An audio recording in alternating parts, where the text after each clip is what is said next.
শুভ সকাল বন্ধুরা, তোমরা সবাই কেমন আছো? আশা করছি তোমরা সবাই খুব খুব ভালো আছো আর প্রত্যেকে খুব সুস্থ রয়েছো। অমৃতা ব্লগসে আর একটি নতুন ব্লগে তোমাদের সবাইকে স্বাগত জানাই। আমরাও বেশ ভালো আছি। আর আজকে হচ্ছে রবিবার, সকাল সকাল তোমাদেরকে সঙ্গে নিয়ে আমি আমার ভিডিওটা শুরু করলাম। আজকে জানো তো সকালে অনেক তাড়াতাড়ি উঠেছি, ছুটির দিন তো হলেও তা কিন্তু তাড়াতাড়ি উঠেছি। ছেলের কিন্তু 9:30টায় ক্লাস আছে, টিউশন ক্লাস, ও বেরিয়ে যাবে। তো তার আগে কিছুটা কাজ করে নিলাম। আর এখানে দেখলে আমি কিন্তু দুটো বিস্কুট নিলাম। এই বিস্কুটগুলো খেতে কিন্তু ভীষণ ভালো লাগে। তো কালকে রাত্রে বিস্কুট নিয়ে এসেছিলো, ওই বিস্কুটগুলো তো অনেক দিন পর নিয়ে এসছে। বিস্কুটগুলো খুব ভালো খেতে আর আমার খুব পছন্দের এই বিস্কুটগুলো। তো তার আগেই ছাদে জামা কাপড় মেলার আগে তো অনেক কিছু জামা কাপড় কেচেছিলাম। তো সেই জামা কাপড়গুলো আজকে সব মেশিনেই কেচেছিলাম, কালকের থেকে কাচা হয়নি, কারণ একেবারে ছুটির দিনেই কাচবো বলে আর ছাদে দিয়ে যাব বলে এই কারণে একেবারেই অনেকগুলো জামা কাপড় একসঙ্গেই কেচে নিয়েছি মেশিনে। আর মেশিনে কেচে নিলে না একটা সুবিধা হয় কি, জলটা ঝরিয়ে পুরো শুকিয়ে নিলে ছাদে দিয়ে দিলে তাতেই খুব তাড়াতাড়ি শুকিয়েও যায়। তো ছেলে ওদিকে পড়তে যাবে, তো আর তার আগে আমাকে একটু টিফিনও করে দিতে হবে। আর এখন যেন কটা বাজে ঘড়িতে, এখন কিন্তু বাজে তোমার 8টা 5 কি 10 হবে। তো তার মধ্যে আমি সেগুলো মেলে দিয়েছি।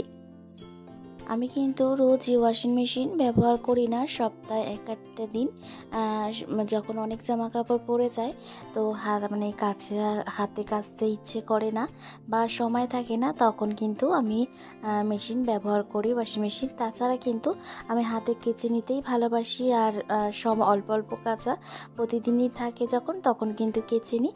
তো সেইভাবেই আমি কিন্তু খুব একটা ওয়াশিং মেশিন ব্যবহার করি না। বিশেষ করে আমার বর্ষাকালটায় ওয়াশিং মেশিন একটু বেশি ব্যবহার করা হয়। তখন কি হয় বলো তো, জামা কাপড় তো একদম শুকাতে চায় না। আর ছাদে তো তখন জামা কাপড় দিতে পারি না, কারণ ওই উপরে এসে তারপর ছাদে কখন বৃষ্টি আসবে, কখন রোদ্দুর উঠবে, তো সেইভাবে তো তখন বর্ষাকালে জামা কাপড় দিতে পারি না।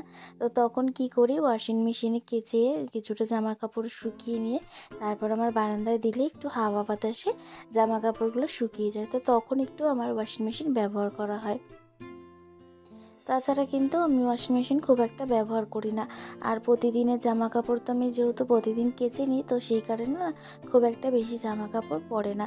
যখন অনেক বেশি জামা কাপড় হয়ে গেল বা যেদিন হয়তো কাচলাম না, পরের দিন কাঁচা জামা কাপড়গুলো অনেকগুলো বেরিয়ে গেল বা জামা কাপড় কিছু থেকে গেল, তো সেই সময় না তখন আমি ওয়াশিং মেশিনটা ব্যবহার করি। তো তারপরে নিচে এসে বিছানাটা গুছিয়ে নিলাম ছেলের ঘরে। আর এখানে ছেলেকে একটু পরোটা করে দিলাম নরম নরম করে। তো ছোট ছোট পরোটা করে দিলাম, ও ভীষণ ভালোবাসে পরোটা খেতে। তো ছুটির দিন বুঝতেই পারছো, তাড়াহুড়ো করে খাবে না, একটু খেয়ে ক্লাসে বেরাবে, টিউশন ক্লাসে। তো ওখানে খাবার করে দিলাম ছেলেকে। আর কালকের রাত্রে না একটু পনির আলু ফুলকপি দিয়ে তরকারি করেছিলাম। তো সেই তরকারিটা একটু রয়ে গেছে, মানে ইচ্ছে করেই রেখে দিয়েছি যাতে সকালে হয়ে যায়, তো সেইভাবেই করেছিলাম। তো কিছুটা তরকারি না রয়ে গেছে, তো ছেলেকে ওখানে খাবার দিয়ে দিলাম। তারপর আমরাও সকালে জলখাবারটা খেয়ে নিলাম। তো জলখাবার খেয়ে নিয়ে কালকে রাত্রিরে কিছু সবজি বাজার করে নিয়ে এসেছিলো হাজব্যান্ড, তো সেগুলো এখন গুছিয়ে নিয়েছি। কালকে রাত্রে ওগুলো আর গুছাইনি, বাইরেটায় রেখে দিয়েছিলাম, জানলার বাইরেটায়, যাতে শীতকাল তো বাইরে থাকলে ভালোই থাকবে। তো জানলার বাইরেই রেখে দিয়েছিলাম। সকালবেলা এখন আলাদা আলাদা করে সব প্যাকেটে করে করে সবজিগুলো কিন্তু গুছিয়ে ফ্রিজে রেখে দেবো। আর আমি কিন্তু বন্ধুরা এইভাবেই সব সবজি গুছিয়ে রাখি আলাদা আলাদা প্যাকেট করে করে। তাতে কি হয় জানো তো, সবজিগুলো খুব ভালো থাকে আর অনেক দিন কিন্তু আমি মোটামুটি ব্যবহার করতে পারি, মানে আমার কাজে লেগে যায়। তো সবজির জন্য আলাদা করে অন্য কিছু ব্যবহার করি না রাখার জন্য। এইভাবেই কিন্তু আমি ফ্রিজের মধ্যে, মানে ভেজিটেবল যে স্টোরটা রয়েছে ওর মধ্যেই কিন্তু এরকমভাবে প্যাকেট করে করে আমি কিন্তু সবজিগুলোকে গুছিয়ে রেখে দিই। আর এখানে দেখো কিছু কড়াইশুঁটি নিয়ে এসেছিলো, তো সেগুলো আমি কিন্তু কন্টেনারের মধ্যে ছাড়িয়ে রেখে দেবো। আর এইভাবে ছাড়িয়ে রাখলে না কড়াইশুঁটিগুলো বেশ ভালো থাকে, অনেক দিন তুমি ব্যবহারও করতে পারবে। আর এইভাবে ছাড়িয়ে রাখলে যখন আমরা মানে রান্না করি তাড়াহুড়ো থাকে, তখন কিন্তু ছাড়াতে অনেকটাই সময় লেগে যায়। তো কন্টেনারে এরমভাবে রাখলে বেশ সুবিধা হয়। তো সেই কারণের জন্য আমি কিন্তু এইভাবে কন্টেনারের মধ্যে কড়াইশুঁটিগুলোকে রেখে দিই। তো ওদিকে আমার সবজিগুলো গোছানো হয়ে গেছে, গুছিয়ে নিয়ে আমি কিন্তু ফ্রিজে রেখে দিয়েছি। তো তারপরে এখানে এসেছি একটু ডাস্টিংয়ের কাজে। আজকে ছুটির দিন বলতেই পারো, একটু বেশি ডাস্টিংয়ের কাজ থাকে। এই যে সপ্তাহে সপ্তাহে আমি পরিষ্কার করি আমার ঘর বাড়ি, তো তার মধ্যেই এইটাও কিন্তু একটা পরিষ্কারের কাজ। এই যে কিছু কিছু জায়গায় মানি প্ল্যান্ট গাছগুলোকে আমি সুন্দর করে সাজানোর জন্য রেখেছি যে, তো সেগুলো না প্রতি সপ্তাহে একটা করে দিন, মানে এই ছুটির দিনটা বিশেষ করে শনিবার কি রবিবার দিন আমি কিন্তু এই জলটা চেঞ্জ করে নিই। যেই সপ্তাহ শনিবার বা রবিবার চেঞ্জ করতে পারলাম না, তখন কিন্তু আমি আবার ঠিক তার পরের দিনই কিন্তু চেঞ্জ করে নিই। বেশিরভাগ দিনটাই আমার ছুটির দিনই কিন্তু এইভাবে কিন্তু আমি গাছের জলগুলোকে চেঞ্জ করে নিই। তো তারপরে এখানে দেখো আমি কিন্তু বিছানাটাকে গুছিয়ে নিচ্ছি, এই ঘরে চলে এসেছি। আর এই ঘরে চলে এসে ঘরের বিছানাটা সুন্দর করে গুছিয়ে নিচ্ছি। আর ছাদে যাওয়ার আগেই ছেলের ঘরের বিছানাটা গুছিয়ে নিয়েছিলাম। তো ছাদে যাওয়ার আগেই আমি আর ছেলে কিন্তু দুজন মিলে চা খেয়ে নিয়েই উপরে গিয়ে ওইগুলো সব জামা কাপড়গুলো মেলে দিয়ে এসেছিলাম, আর যে ব্ল্যাঙ্কেটগুলো ছিল সেগুলো মেলে দিয়ে এসেছিলাম। তো এখানে একটা ব্ল্যাঙ্কেট ছিল, সেটা আর ওপরে ছাদে দিয়ে আসা হয়নি। আর আমার কিছু একটু জামা কাপড় আছে, তো সেগুলো না আমি হাতে কেচে দিয়েছিলাম। তো সেগুলো দিতে যাব যখন, তখন কিন্তু এই ব্ল্যাঙ্কেটটাও গিয়ে ছাদে দিয়ে আসব। তখন আর ওই দুটো জামা কাপড় আর মেশিনে দিইনি, যেহেতু ছেলে বেরিয়ে যাবে তো ও টিউশন ক্লাসে, তো ওকে টিফিনটা দিয়ে আমরাও খেয়ে দিয়ে নিই। তো তারপরে কিছু জামা কাপড় ওই দুটোকে কেচে দিয়ে আর একেবারে ছাদে গিয়ে দিয়ে আসবো। তো ছেলে ছুটির দিন, ছেলে আস্তে আস্তে অনেকটা, মানে টিউশন ক্লাস দিয়ে ফিরে আস্তে আস্তে রবিবার অনেকটাই দেরি হয়ে যায়, ওর আস্তে আস্তে 12টা বেজে যায়। তো সেই কারণে অনেকটা হাতে সময় থাকে। তো তারপরের মধ্যে আমি কি রান্নাবান্নাও করে নিয়ে এদিকে, আর এদিকে কিন্তু আমি ডাস্টিংয়ের যে সপ্তাহের কাজ থাকে সেই কাজগুলোও কিন্তু করে নিচ্ছি এদিকে। আর হাজব্যান্ডও এদিকে বেরিয়ে গেছে, তো সবাই সবার কাজে বেরিয়ে গেছে, আর আমিও কিন্তু আমার মতন এদিকে ঘরের কাজগুলো করে নিচ্ছি। আর এই যে এদিকে দেখছো আমার এই যে ঝাড়নটা, এটা দিয়ে কিন্তু আমি সব ডাস্টিংয়ের কাজগুলো করি। আর বিছানায় যে ঝাড়নটা বা ঝাঁটাটা দেখছো, সেটা কিন্তু শুধু দুটো ঘরে বিছানায় ঝাড় দেওয়া হয়। তো আমি এইভাবেই সমস্তটা প্ল্যান করে নিই, প্রতি সপ্তাহে কাজগুলো করে নিই। আর এখানে দেখছো যে আর্টিফিশিয়াল ফুলগুলো রয়েছে, সেগুলোও কিন্তু এই ঝাড়নটা দিয়েই কিন্তু আমি ভালোভাবে মানে ঝাড়াঝুড়ি বা বড়ো ডাস্টিং বলো, ভালো কিন্তু হয়। তো এটা দিয়েই আমি করে নিই। তো এইভাবে পরিষ্কার করে রাখি, তো প্রতিটা জিনিস সুন্দর করে গুছিয়ে গাছিয়ে রাখি। আর কি জানো তো, এটা যে এত, মানে এগুলো যে প্রতিদিন যদি না পরিষ্কার করি, সেগুলো কিন্তু প্রতিদিনে মানে অনেক প্রচুর পরিমাণে ধুলো পড়ে যায়। তো জানি না, মানে রাস্তার সামনে বাড়ি না, তাও কিন্তু একদিন যদি না পরিষ্কার করি, পরের দিন কিন্তু অনেক ধুলো স্তর জমে দেয়। সেই কারণের জন্যই এটাই কিন্তু এইভাবেই পরিষ্কার করে নিই। আর এইভাবে গুছিয়ে রাখলে সব জিনিস কিন্তু একদম পরিপাটি গোছানো থাকে।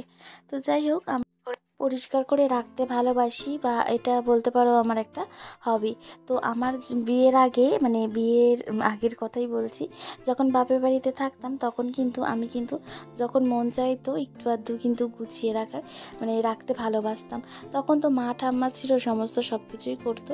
তো তারও মাঝে মাঝে আমি একটু আধটু করে গুছিয়ে রাখতাম আমাদের ঘরটা, মানে আমার বাপের বাড়ির ঘরটা।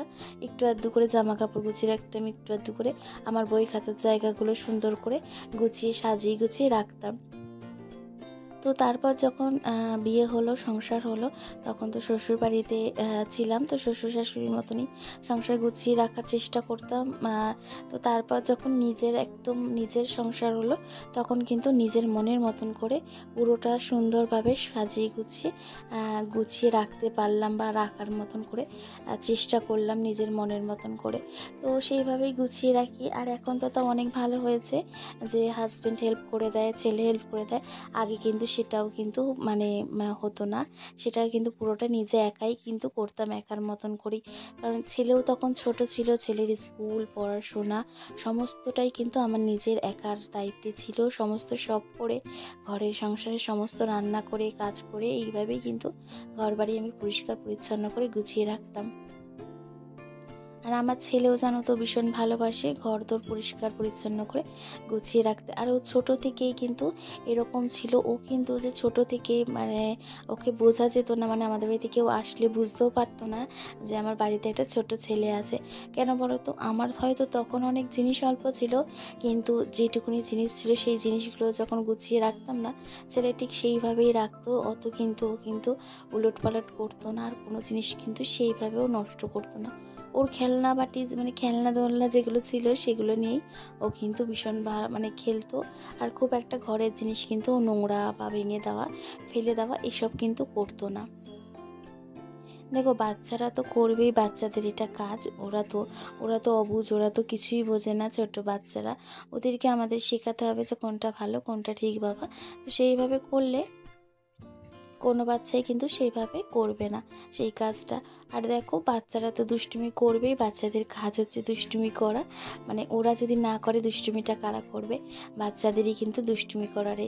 সেটা দুষ্টুমিটা আলাদা জিনিস, আর জিনিস নষ্ট করা বা ফেলে দেওয়া সেটা কিন্তু একটা আলাদাই জিনিস। তো সেগুলো যদি আমরা বড়রা একটু বুঝিয়ে বা শিখিয়ে নিতে পারি, আমার মনে হয় না কোনো বাচ্চা সেইভাবে কিন্তু কোনো জিনিস নষ্ট করবে। তো যাই হোক, আমার ছেলের গল্প তোমাদের সঙ্গে অনেকটাই শেয়ার করলাম।